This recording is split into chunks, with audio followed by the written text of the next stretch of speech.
comes to fair use of other people's content inside of your content, what are we legally allowed to do? We're talking to a professor of law today who's going to be breaking down everything we need to know about fair use and how we can be implementing it into our marketing strategy and when we should potentially stay away from it. Let's get into it. Hi, I'm Tony Liakostas. I'm an adjunct professor of entertainment law and IP at New York Law School, and I have an Instagram and TikTok account called The IP Professor, which is dedicated to all things intellectual property. When it comes to social media, we have to make sure that we're having a conversation about fair use, what we are and aren't allowed to do. And so I want to break down what fair use is and what we can and cannot do on social media. So tell me, what exactly is fair use? So fair use is important to stress that it's a defense to copyright infringement. We've alluded to it in a couple of past episodes that whenever you make any type of work of authorship, whether it's music, take a photo, make artwork, anything of that sort, a copyright is created, and with that copyright creation come rights that are afforded to that copyright owner. If somebody were to go and take your copyright without asking for permission, for all intents and purposes, that qualifies as copyright infringement. You had a valid copyright, there was a violation under one of the exclusive rights that's afforded to copyright owners under the Copyright Act, and then most importantly, copyright infringement is successful so long as you're able to show that the infringer had access to your original copyrighted work and their infringement is substantially similar to your original work. So the taking of somebody else's copyrighted work is the bona fide definition of copyright infringement. But fair use operates as defense to it, to copyright infringement, so long as you are using that person's copyrighted material for criticism, commentary, news reporting, teaching, scholarship, or research. If you're not using it for any of those purposes, like good old Monopoly game, do not pass go, do not collect $200. But if you are using somebody else's copyrighted work for criticism, commentary, news reporting, teaching, scholarship, or research, then you can go right into the 4-factor test for assessing the strength or weakness of a fair use argument. Doesn't mean that your fair use argument is going to succeed, but at least if you have good ground to show that it's for one of those 6 purposes, then you can go right into it. And then, of course, you can assess the purpose and character of the use, the nature of the copyrighted work, the amount of substantiality of the material that you're using in proportion to the whole original copyrighted work, and the potential market harm that the original copyrighted owner may or may not suffer as a result of your use of that copyrighted material. So that's the basic framework of fair use. It really varies on a case-by-case basis, but I think it's important for viewers to know that from soup to nuts, that is how fair use is assessed. Okay, so with fair use, we are now allowed to use certain pieces of content in the terms that you explained. It's kind of along the lines of research and commentary and things like that. So when we are using things like video clips, you mentioned that we can't be using the entirety of it. We do have to be breaking down in pieces. What does that kind of look like? What are we allowed to do in terms of video use on social media? So I'll give you a perfect example. I recently did a couple of videos on the Disney Plus Marvel show She-Hulk. They actually happen to have an episode about IP. I mean, like I'm like they're like don't say anything otherwise. I'm literally there like white on rice. So there are obviously a lot of references to like trademark and other interesting intellectual property principles in those episodes. So using obviously the whatever video was supplied on the Disney Plus She-Hulk official Instagram, I basically just pulled excerpts from clips in order to provide some additional context. And that's essentially what the fair use game is all about. Those 4 factors that I talked about, not one factor is dispositive of the other. You don't necessarily have to satisfy all 4 factors. Sometimes one is enough. There's an iconic case, Campbell versus a Cuff Rose, where Two Live Crew made their rendition of Pretty Woman. And Roy Orbison, while they went to him and asked for permission, he denied. Roy Orbison was up in arms and claimed copyright infringement. But the Supreme Court argued that Two Live Crew's version of Pretty Woman was so transformative and provided some specific commentary and criticism of romanticism in the 1990s that that factor alone was enough to satisfy an entire fair use argument for Two Live Crew, and thus there was no copyright infringement. So I think that it's important to stress equally in the context of something like what I did with the She-Hulk videos, that my use of the videos, I'm providing commentary of it. I'm using a very small portion of the whole episode, which is approximately 25 minutes. And more importantly, I'm not really even doing this to cause harm to Disney Plus or Marvel. If anything, it's designed to push, at least again, very subjective to me, in my opinion, it's designed to push people, hey, watch this episode. You could watch She-Hulk if you want, but episodes 4 and 5 of She-Hulk are very IP centric. Why don't you give it a look? So in general, it's going to vary for each person how they use certain copyrighted material under the guise of fair use. And if you're not sure about fair use assessment because you don't have the experience or you don't really have the legal knowledge, sometimes asking for help from a lawyer is very handy because they can help better assess. They have more experience to help you understand what the do's and don'ts are when it comes to fair use. And it's already been a very contentious cycle in the legal space with fair use. We have a pending Supreme Court decision involving Andy Warhol and transformative fair use on the docket right now. It's the third case in almost 20 years that the Supreme Court has had to assess fair use. So just from that alone, you can get an idea that fair use has shifted away from being an objective assessment to more of a subjective assessment. And so the help of a lawyer who has seen or assessed fair use cases before can help give you a better assessment if your potential fair use of copyrighted material is viable or not. And it's always important to make sure you are getting that legal assessment. If you have questions on anything before you do it, please make sure that you are speaking to your specific lawyer about this and getting those questions answered so that you are protecting yourself as you're moving forward with these things. So we want to make sure that we are taking our time and effort to really do our research before we jump in. Now, one thing that I see a lot is people using other content creators' content on social media. How does that factor into fair use? I think almost in the same context, right? We're talking about, is it for criticism, commentary, news reporting, teaching, scholarship, or research?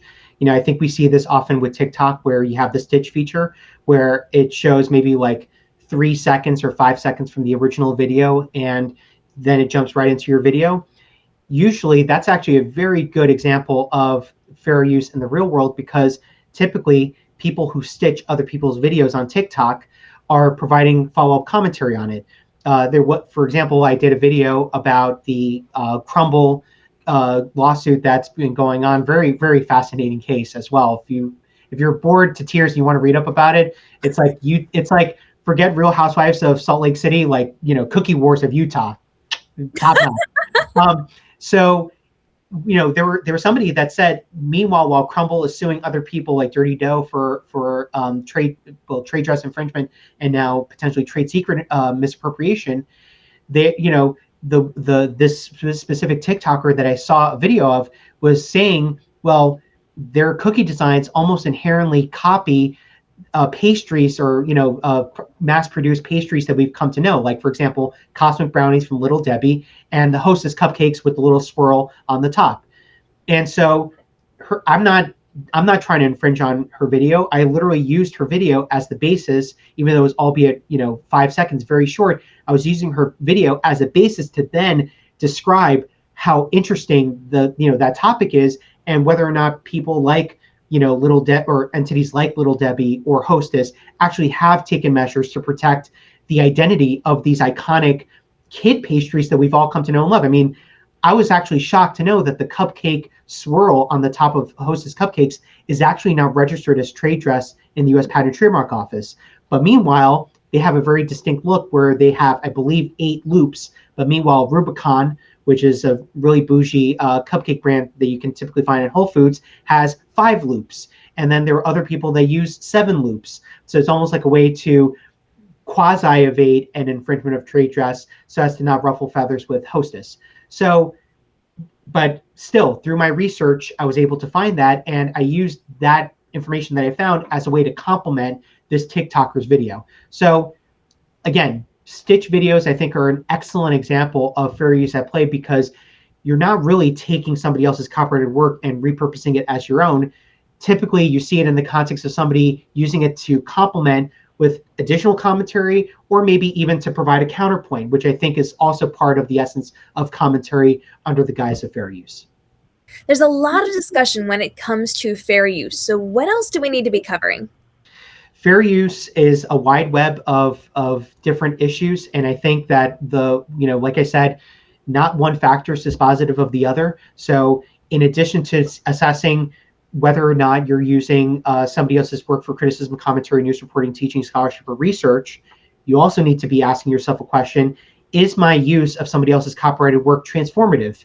Again, going back to the Campbell versus the Cuff Rose case, Supreme Court ruled that the use of Two Live Crew's version of Pretty Woman and their use of the original song was so transformative that the new song almost had new expression, meaning, or message that itself could be a new copyrighted work that could stand on its own two legs. So when you're using somebody else's copyrighted work, are you transforming it in such a way that your work could be new expression, meaning, or message? Also assess the amount of substantiality of the copyrighted work that you're using. That's a very underrated factor. And perfect example of that is, your ability to fair use video is much better than fair using photos. Think of Bad Luck Brian, which is a real exception to the rule. Bad Luck Brian is a yearbook photo. The origin of the meme came from a yearbook photo.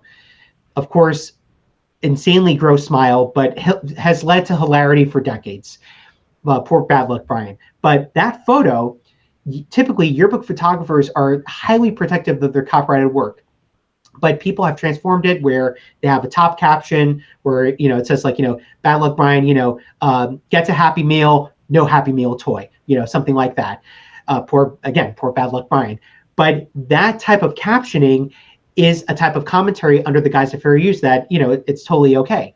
But the problem with Bad Luck Brian, and again, I think it's an exception to the rule, is you're using 100% of that photo, the entire work, versus if you were to like pull 5 seconds from a 3-hour movie or 10 seconds from a 4-minute song, and you're using it as part of a commentary or a criticism in your overarching work, that type of use where you're using an abbreviated portion, a very small ratio of the overall work, that factor can be satisfied very easily.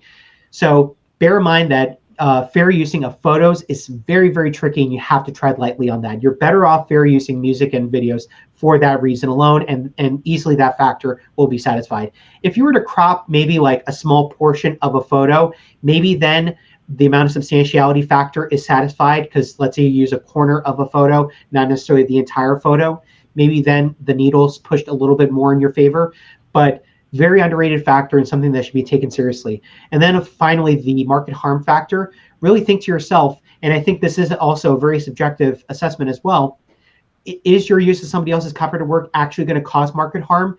Going back to the Campbell Cuff Rose case, you could argue kind of two ways.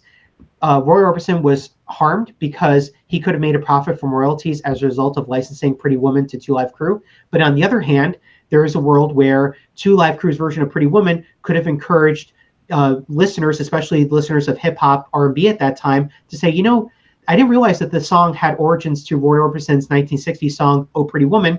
Let me go to Sam Goody or Sam Ash, the old school, record stores, and let me buy a best hits of Roy Orbison CD. And now Roy Orbison sales go through the roof, and now more people are listening to Oh Pretty Woman. So the spectrum of market harm could really go either way. And again, I think it's a very subjective argument and may be successful from a data-driven point of view. So again, I can't really stress it enough. The fair use argument can get tricky, and it's a big quagmire. So sometimes it's important, if you don't have that legal knowledge or you're not a lawyer yourself, to go to a lawyer just to get that help, because why risk it when you can have that peace of mind knowing that you're good to go using somebody else's copyrighted work under that fair use defense. So it's incredibly important to make sure that you are asking the questions to ensure that you are covered with how you are going to be using the photos, the music, the videos that you potentially want to use on your social platform, and to be checking in with legal counsel to make sure you're actually covered before you post anything that could potentially get you in trouble, and be prepared to handle any potential fallout should someone say something and not like what you are doing. Because we're going to have a lot of questions on this, I want you all to jump down in the comments, let us know what it is, and if you want to reach out, where can everybody find you? You can follow me on Instagram and TikTok at the IP Professor. I talk about all things related to intellectual property, and since we've been talking about fair use, I'm certainly very adamant about a lot of fair use cases, including the recent settlement that just went down with Barlow and Bear and Netflix for the Bridgerton musical. I thought that was pretty much a slam dunk fair use case, but I've talked about it in that context. Certainly I'll be covering the Warhol fair use case that's in the Supreme Court as we get more developments on that.